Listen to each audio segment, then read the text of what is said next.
If you're looking to buy physical gold or silver from a trusted dealer with competitive pricing, email Miles Franklin at info@milesfranklin.com. Make sure you let them know Slayer sent you because his audience gets access to a special price sheet that they don't advertise publicly. All right, folks, so this video is going to be extremely polarizing. It's either going to make you laugh or it's going to terrify you. There's nothing in between. Because of the information that TradingView.com posted yesterday, some of the prices that they say silver could potentially drop down to are laughable, to say the least. I mean, before we go into them, let me just show you what silver's currently doing before we give more context. Silver is currently at $61.44. Yesterday, it broke above the psychological $60 level, which was really good news because it was at $57.58, broke above 60. Now we can talk about 61 plus, and it's actually doing that. But TradingView.com posted this article, How Low Can Silver Prices Go? Silver analysis suggests a negative 50% bearish target. Now, they're talking way below negative 50%. They're talking about sub 30. Sub 30. Like under $30. So they're saying, forget the rally. Yes, the rally started around this time last year, but it actually could go back down below where it started at. So we started around $30, went to 121, but they're saying the rally happened so fast that not only is it going to go back down, but it starts lower than where the rally started last year even, which happens a lot of times, but not with a situation like this where it broke out of a 47-year cup and handle and we saw all-time highs way past, but I just want to see why they're saying sub 30s. Now, remember, folks, if you understand silver's true value, and you understand that any type of forecast take with a grain of sand because there's just so much that happens. I'm actually making another video, how central bank decisions quietly shape silver's price. I mean, that's a whole separate topic, but it all ties into silver has real intrinsic value beyond anything else. And comparing silver's price to a fiat dollar is a problem if you do that. So anyways, let's jump into this. I will link this article down below. Silver traded near $58.20 an ounce on July 1st, which is already not true because it broke above 60 yesterday.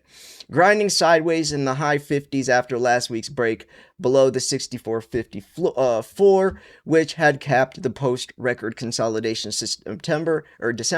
The white metal is currently down more than 50% from its $121.67 high set on January 29th and has lost roughly 22% the past month alone. People are saying, though, that $57 or $58 was the bottom. And now we're getting confirmation of that because it broke past 60 yesterday. So now it could be moving up to 61, maybe 62, 63, 64.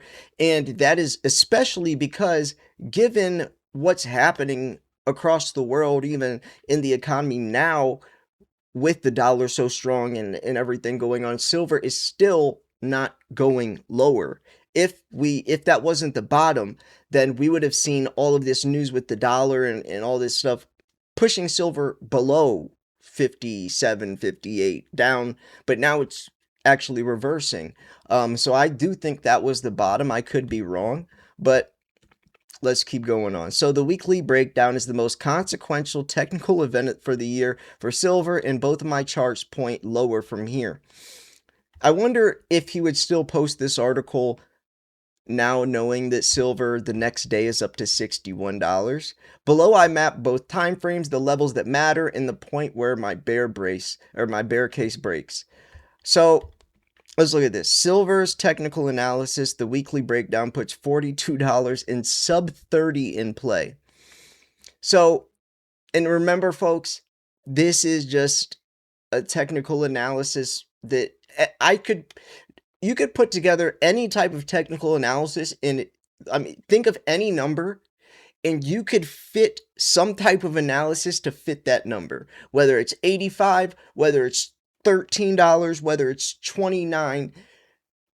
I mean, because you could just pick any time frame to fit that. So it doesn't really mean much. So the weekly chart shows silver closing below 64.50 for the first time. So that level lined up with the 50-week EMA at 64.18, so the moving average gave way with it, and the price is still falling on the breakout. Broken support now acts as resistance. The next objective on this time frame is the 200-week moving average at 42.16, a level silver last traded at while climbing through its late 2025. So there is some logic there, but it's already kind of contradicting, because since this article came out, silver's already back above the psychological $60 price and still moving past that. So a lot of this doesn't hold as much weight as if it would have if silver was still 58 at the time of me reading this article, of me making this video. If silver wasn't 61.44 and it still was 57 or 58, then this would hold more weight. But I mean, who knows? Maybe it's down to 57 tomorrow. The silver market's so volatile, who knows? So in more than 15 years charting metals documented across my analyst page, I've watched broken multi-year moving average rarely get reclaimed on the first attempt. My daily chart's where the near-term battle sits. Price is defined by ascending trend lines drawn from April of 25 lows and by horizontal support at 54.57, a shelf built from the October and November 2025 highs. So, yeah.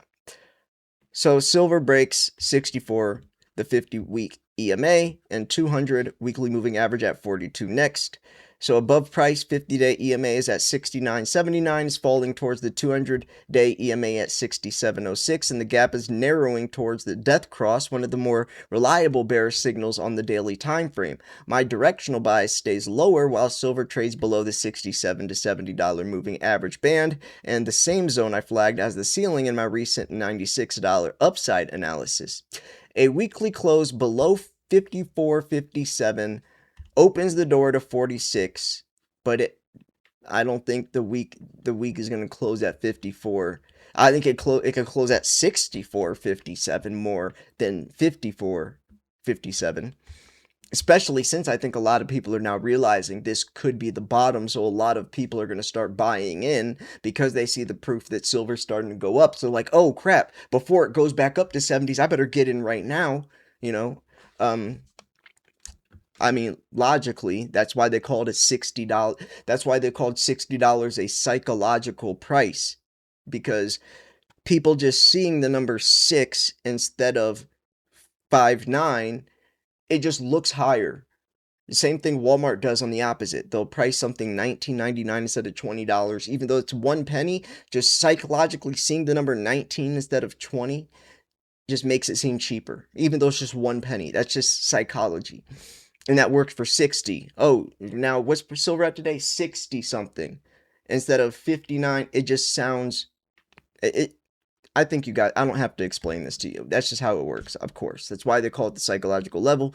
But now we see the 100% Fibonacci extensions at 28.27, and that level anchors my main bear case that would extend the decline by roughly 50% from here. So the bullish, and I like this because he goes all the way down from 69 to 28.27, and the type and the notes. So we're going to see how all of this could play out. The bullish invalidation is specific. Silver needs to reclaim the $67 to $70 EMA grid on the daily chart and post a weekly close back above 65 to take the pressure off buyers. Until then, rallies or corrections inside a broken structure, the same read I held in March when $70 support held for the third time and again failed to reverse the trend. So 69.79 level, this is the 50-day EMA resistance falling towards the 200 EMA death cross, which is forming. And then you have 67.06, the 200-day EMA resistance, lower bound of the bull invalidation band. Come here, Zenny. So then you have 64.50, which is the broken support with resistance. Old consolidation floor aligns with 50-week EMA.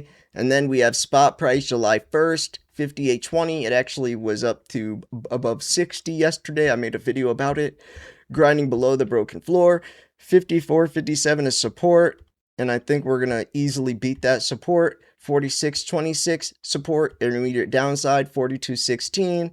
First major weekly objective, $28.27. 100% Fibonacci extension target. Main bear case, about 50% down.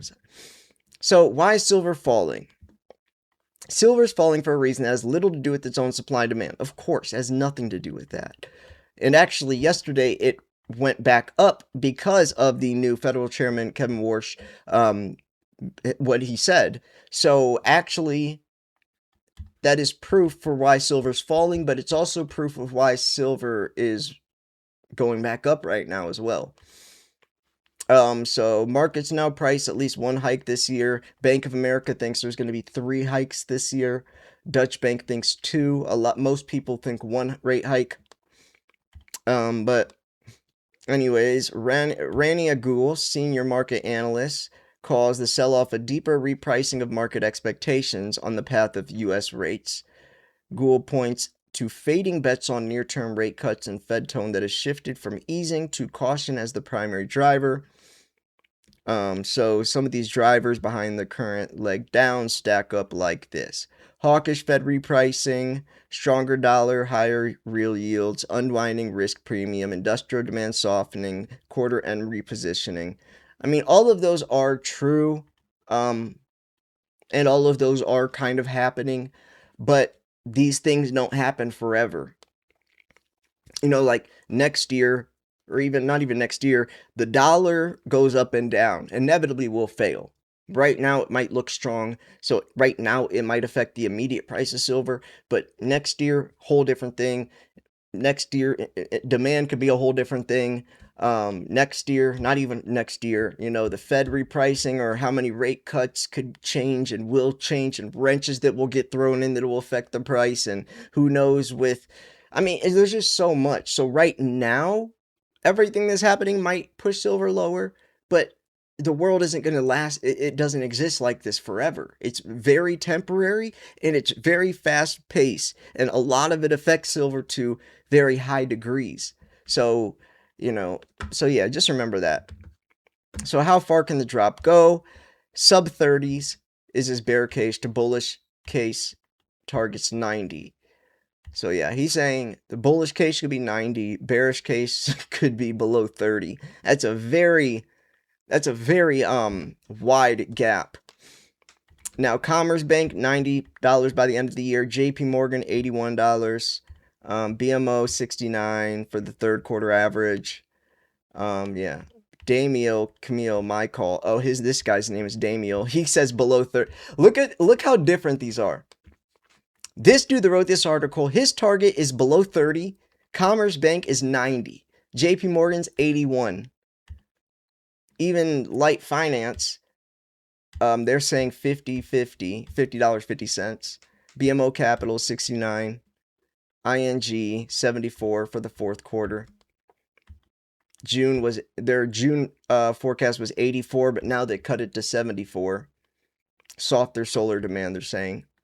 JP Morgan, $81. Set before the weekly breakdown. So, yeah. Who knows?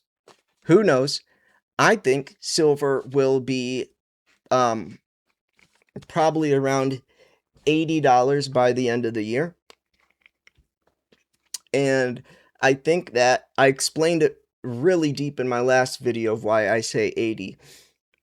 And I mean, because we have a lot of years. It's barely half the year's over, right? So we still have a lot to go. Think how much has happened since January. So think how much more is going to happen till December. So, just remember that as well. And the things that happened from January to push silver here are starting to change.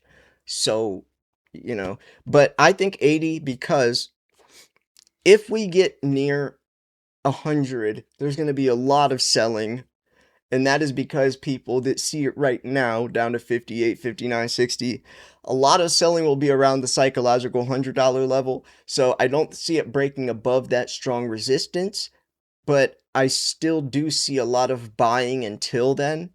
But who knows? I could see 75 to $80. I could see 85. I mean, silver could easily go up $5 in a day, less than a day. We've seen it happen recently.